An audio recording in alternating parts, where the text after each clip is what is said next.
চলো এবার দেখো, এবার হচ্ছে সেন্সরি ফিজিওলজি, খুবই গুরুত্বপূর্ণ। দেখো এই যে ছকটা করে দেয়, যে ছকটা খুবই গুরুত্বপূর্ণ। দেখো তো সেন্সরি ফিজিওলজি বলছে ইন্দ্রিয়তন্ত্রের কাজ হলো বাহ্যিক এবং আভ্যন্তরীণ পরিবেশ থেকে উদ্দীপক গ্রহণ করে স্নায়ুতন্ত্রের মাধ্যমে মস্তিষ্কে পৌঁছে যাওয়া।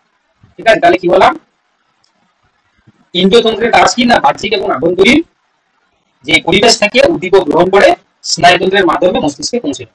ঠিক আছে, এটাই হচ্ছে কি আমাদের ইন্দ্রিয়তন্ত্রের কাজ বা আমাদের সেন্সরি অর্গানের কাজ। এবারে জেনারেল এবং স্পেশাল সেন্স অর্গান আমাদের দেখা যায়। তো এই জন্য বলছে অনুভূতির শ্রেণীবিন্যাস। এই যে দেখো ক্লাসিফিকেশন অফ সেন্সেস এবং দেয়ার রিসেপ্টর। তো প্রথমে হচ্ছে কি দেখো জেনারেল সেন্সেস, প্রথমে কি দেখো জেনারেল সেন্সেস, সাধারণ ইন্দ্রিয়।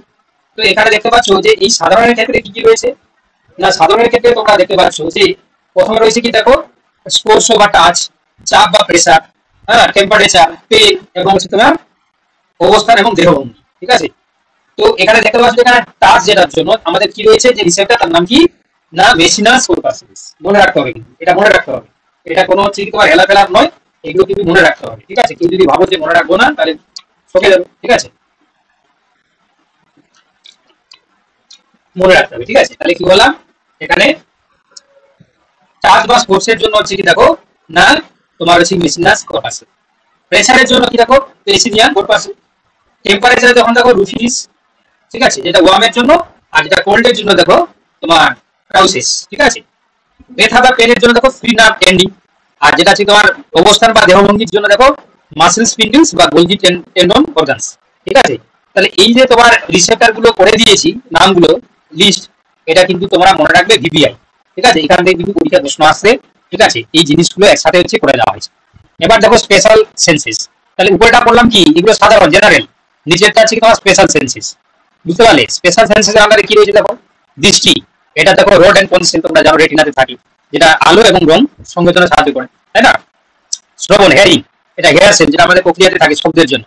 অলফ্যাক্টরি, ঠিক আছে, গন্ধ, এটা অলফ্যাক্টরি সেন্সেস গন্ধের জন্য। টেস্ট, টেস্ট বার থাকে স্বাদের জন্য। আর ইকুইলিব্রিয়াম, ভেস্টিবুলার হেয়ার সেন্স, যেটা শরীরের ভারসাম্য বোঝায়। তাহলে এগুলোকে কি বলা হচ্ছে না স্পেশাল সেন্সেস, এগুলোকে বলা হচ্ছে স্পেশাল সেন্সেস। উপরটাকে কি বললাম না জেনারেল সেন্সেস। ঠিক আছে, অর্থাৎ সাধারণ ইন্দ্রিয়, আর এখানে আছে বিশেষ ইন্দ্রিয়। মনে থাকবে এটা এটা এটা একটা এটা না, তোমরা একটা কাজ করো, এটা হচ্ছে তোমার একটা স্ক্রিনশট নিয়ে নাও, মানে এটা হচ্ছে কি তোমার ইয়ে নিয়ে নাও, কি বলে স্ক্রিনশট নিয়ে নাও, এটা স্ক্রিনশট নিয়ে নাও, যাতে তোমাদের সবসময় থাকে। ঠিক আছে, প্রয়োজন পড়লে এটাকে তোমরা কি বলবো যে তোমাদের ওয়ালপেপার বানিয়ে বানিয়ে নাও। এটাকে একটা ওয়ালপেপার বানিয়ে নাও, কিছুদিন তোমরা বারবার দেখবে মনে থাকবে। ঠিক আছে, চলো দেখো নেক্সট।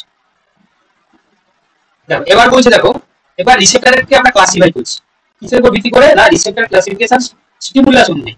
স্টিমুলাস অনুযায়ী কি কি দেখো, প্রথমে বলছে যে চাপ স্পর্শের জন্য দেখো মেকানো রিসেপ্টর, উষ্ণতার জন্য থার্মো রিসেপ্টর, ব্যথার জন্য দেখো নোসি রিসেপ্টর, আলোর জন্য ফটো রিসেপ্টর, গন্ধ স্বাদের জন্য হচ্ছে কি কেমো রিসেপ্টর।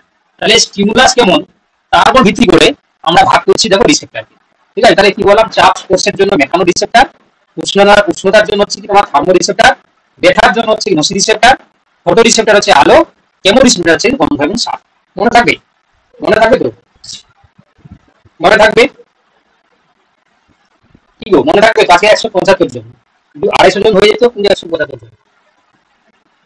আজকে সকালে ক্লাসের জন্য নাকি বলো দেখি, আজকে যে সকালে ক্লাস হয়েছে তারা নিতে পারছেন না, তারা নিতে পারছেন না, কি বলছো তোমরা।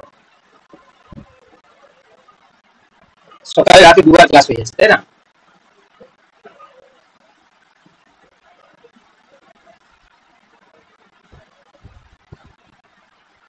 ও আচ্ছা, নেট শেষ হয়ে গেছে, নেট শেষ হয়ে গেছে, ঠিকই বলেছো। কারণ প্রত্যেকে তো একটা নির্দিষ্ট নেট থাকে না, 1.5 GB 2 GB, তাই না, তো নেট শেষ হয়ে গেছে, ঠিকই বলেছো। ইন্টারনেট শেষ হয়ে গেছে, ঠিকই বলেছো। চলে দেখো, এবার দেখো, তাহলে আজকে আমি আর বেশি পড়াবো না। ঠিক আছে, আজকে সত্যি কথা বলতে কি আমার আমার অবস্থা খারাপ, বুঝতে পেরেছো, কারণ অনেকটা পড়ানো হয়েছে সকালে তো।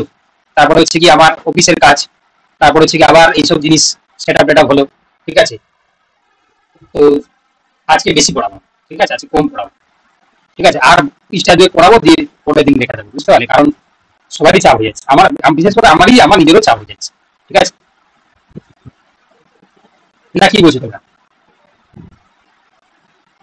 একদম একদম, আমারও চাপ হয়ে যাচ্ছে, কারণ আমাদেরকে তো মানে কনস্ট্যান্টলি পড়তে হবে না, একদিনে বেশি চাপ নিয়ে গেলে আবার সমস্যা আছে, তাই না।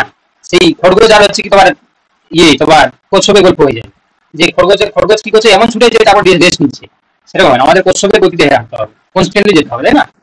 যাই হোক, আরেকটু বুড়িয়ে দিলে ছেড়ে দেন, আমারও আজকে টানতে পারছি না। দেখো এই দেখো, তাহলে ওয়েবার ফেকনার সূত্র, ঠিক আছে, এটা দেখে না।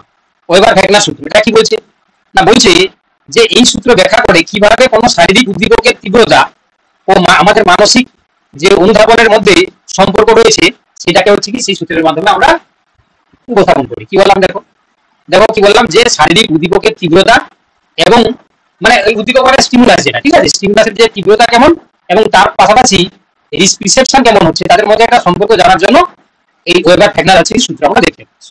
কি এটা বলেছে দেখো, বলেছে যে একটি শারীরিক উদ্দীপকের পরিবর্তন যতই ক্ষুদ্র হোক না কেন, তা যদি উপলব্ধি করতে হয় তবে সেই পরিবর্তন অবশ্যই একটি নির্দিষ্ট অনুপাতে ঘটবে। অর্থাৎ বলছে কোনো উদ্দীপকের জাস্ট নোটিসেবল ডিফারেন্স মূল উদ্দীপকের অনুপাতের নির্ধারিত হয়।